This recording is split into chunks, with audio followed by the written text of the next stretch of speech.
तो चलिए आज गोल्डन स्पैरो कंसल्टेंसी की वेबसाइट पर दी गई सर्विसेज का एक जायजा लेते हैं।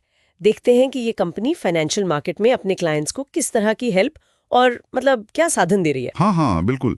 और ये भी कि इन पेशकशों से क्या पता चलता है ना। आजकल काफी कंपनियां हैं इस स्पेस में। सही कहा। इनकी वेबसाइट पर तो भाई सर्विसेज की एक लंबी लिस्ट है।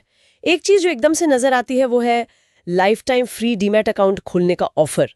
ये आजकल काफी कॉमन है वैसे। हाँ, ये दिलचस्प है क्योंकि इससे लगता है कि कंपनी शायद नए इन्वेस्टर्स को टारगेट कर रही है। फ्री डीमैट से एंट्री आसान हो जाती है ना, लेकिन सोचना यह है कि लॉन्ग टर्म में ये उनके बिजनेस मॉडल में कैसे फिट होता है। शायद ब्रोकरेज या दूसरी सर्विसेज बेचने का प्लान हो। हो सकता है। तो मतलब बेसिक सर्विसेज की बात करें तो वेबसाइट पर market research analysis, stock broking services और हाँ एसआईपी मतलब सिस्टमैटिक इन्वेस्टमेंट प्लान से निवेश की सुविधा, इन सब का जिक्र है। बिल्कुल, ये तो एकदम क्या कहते हैं फाउंडेशन है। मार्केट रिसर्च आपको इन्फॉर्मेशन देता है, ब्रोकिंग से आप ट्रेड करते हैं और एसआईपी से डिसिप्लिन आता है। जो लोग अभी शुरू कर रहे हैं उनके लिए ये जरूरी है, पर सिर्फ यही देना काफी नहीं होता। सही। शायद कंपनी इन्हें क्लाइंट एक्विजिशन के तौर पर देखती हो, फिर उन्हें आगे और सर्विसेज की तरफ ले जाने के लिए। हाँ, ये लॉजिकल लगता है। तो मतलब बेसिक्स के बाद फिर फोकस आता है सिक्योरिटी और लॉन्ग टर्म प्लानिंग पर। यहाँ पर goal planning, general insurance, health insurance, life insurance, ये सब सर्विसेज आ जाती हैं। और साथ में शेयर्स और बॉन्ड्स का डीमटेरियलाइजेशन भी है। हाँ बिल्कुल, ये पोर्टफोलियो का दूसरा जरूरी पहलू है। प्रोटेक्शन इंश्योरेंस अलग अलग रिस्क से बचाता है, प्रॉपर्टी, हेल्थ, लाइफ। और गोल प्लानिंग जैसे रिटायरमेंट या बच्चों की पढ़ाई के लिए सेविंग, वो इन्वेस्टमेंट को एक डायरेक्शन देता है। और डीमैट तो अब स्टैंडर्ड ही है, चीजें आसान और सेफ हो जाती हैं। तो ये दिखाता है कि फोकस सिर्फ रिटर्न पर नहीं, फाइनेंशियल स्टेबिलिटी पर भी है।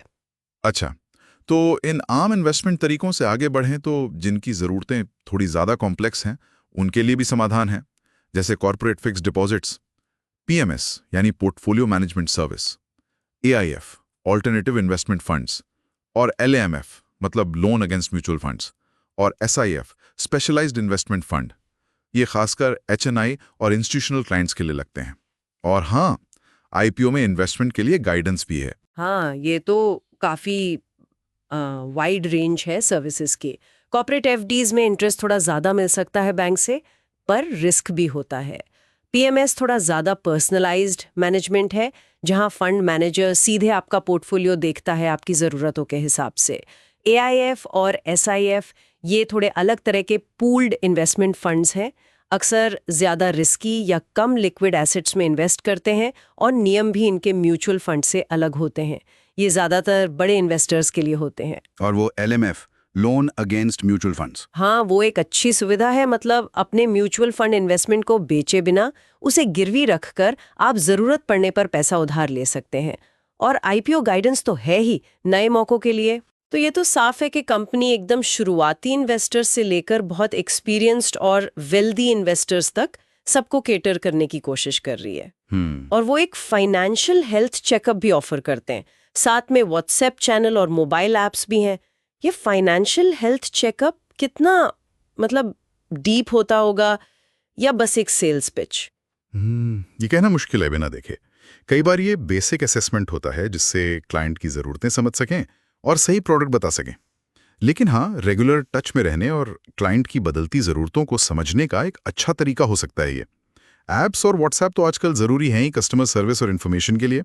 कुल मिलाकर लगता है गोल्डन स्पैरो खुद को एक one stop financial solution provider की तरह पोजीशन करना चाह रही है।